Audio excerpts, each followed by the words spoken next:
So it's been a few days and we're back now, and as you can see, I've masked off the undersides of the model, ready to paint the top sides. Only the tail planes and the fuselage has been masked. The wings, the division line will be naturally along the leading edge, so there's no need to mask there. So this is just a basic olive drab colour. In actual fact, it's 34087, which is what the instructions say. So I'm going to speed this bit up because it's the overall application, just so you can see me applying the olive drab. Again, it's a very thin paint, multiple coats.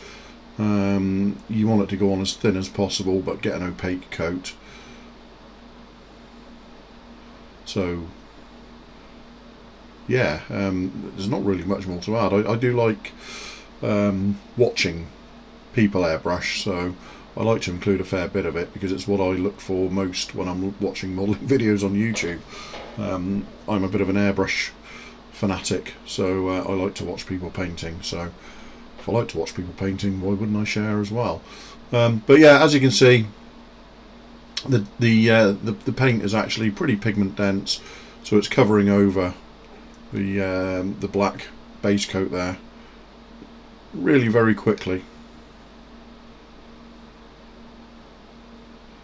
So I've only got a little bit in the colour cup at any given time, and if I need, when I run out, I'll just chuck a bit more of the olive drab in there, a bit more Mr. Colour Thinner, and away we go.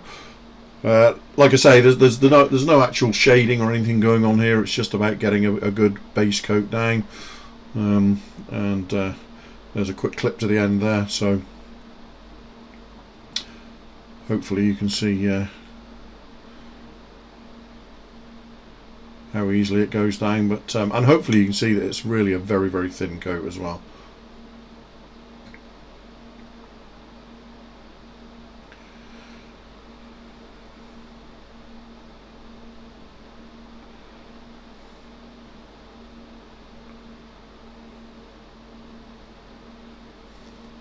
Just making sure to catch the leading and trailing edges of the wings to make sure there's a division line, a good division between the upper and lower colours along those.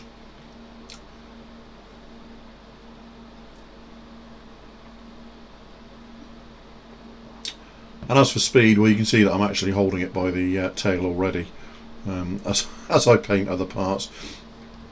So this paint also dries in, you know, by the time I've got to the wings, the fuselage is basically dry. It's just checking over any areas. So then we're moving forward to the detail painting, which in this case is first off the anti-glare panel, and this is a mixture of Mr. Surfacer 1500 white and black, mainly black, just a little bit of white added to grey it up, masked off with thin strips of masking tape, and there's just pulling the masking off just to show what you're left with. But it takes multiple days for me to do this sort of painting because I like to do it a step at a time. So the anti-glare panel is done on its own, and then very soon we'll move on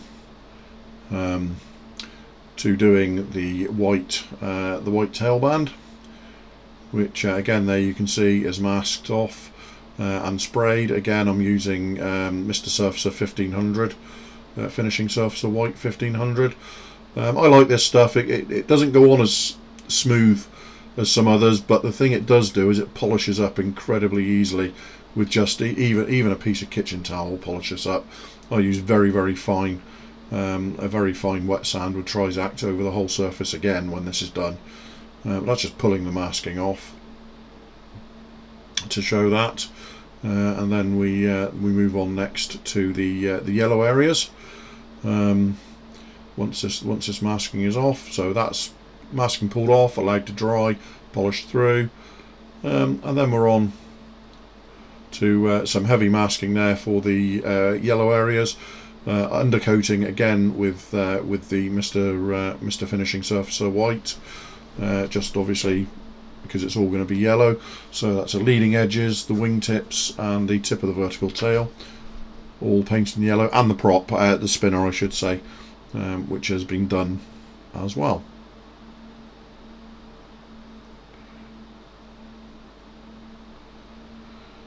And then we're applying the orange yellow, which is Mr. Colour number 58, which is the specific colour used for things like the leading edges of Japanese aircraft wings. It's a very, very deep orangey yellow. So again, this is being sprayed not wet as such, it's going on slightly wet but immediately flashing off. You don't want a thick wet coat on there, it'll run under the masking tape. And then I'm just pulling all the masking tape off to see what we're left with. You can see I'm a belt and braces guy. I extensively mask, and I also seal off a lot of edges with masking fluid as well. I seem to have terrible bad luck with overspray, so I'm just a bit of a belt and braces approach is how I've always done it. So just pulling the last pieces of the masking off there, and that's the wingtips done. And next thing is you know, just a general check over. There was a couple of areas that needed a tiny little bit of touching up on this, but nothing too onerous. It's actually come out very, very nicely overall. And then we're ready to move on to painting the actual insignia.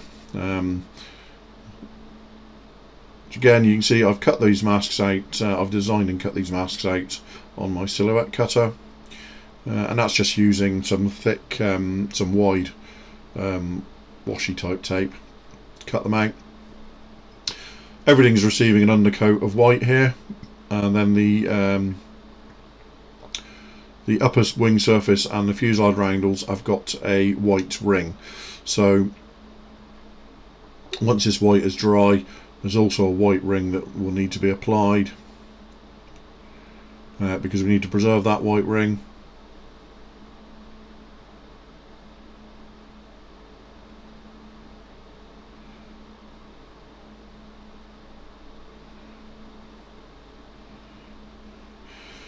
And the white rings are in place now, and again, belt and braces, I want to avoid any of the red overspray getting onto the perimeter of that marking. So once the white ring masking piece is in place, I go around the outer edges with masking fluid again, just to seal the edges, to make sure there's no ghost red edge shows up because of overspray. Give that a couple of minutes to dry, and then we're on to spraying the red.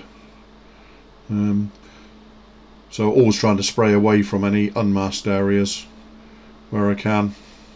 Spraying in all directions. Again, it's sort of like a difficult one to explain. It's not going on dusty, and it's not going on really, really wet. It's going on sort of just wet enough to flash off in a couple of seconds before it has a chance to run under any of the masking. And it's just working around all of the areas like so, filling in with the red for the national insignia.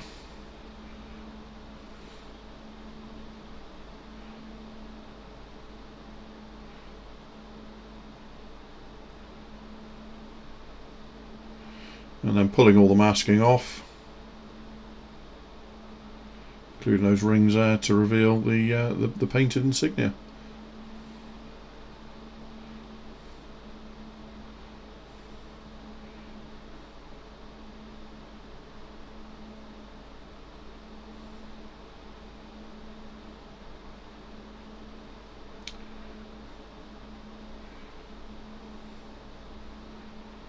And there's the very last bit coming off now.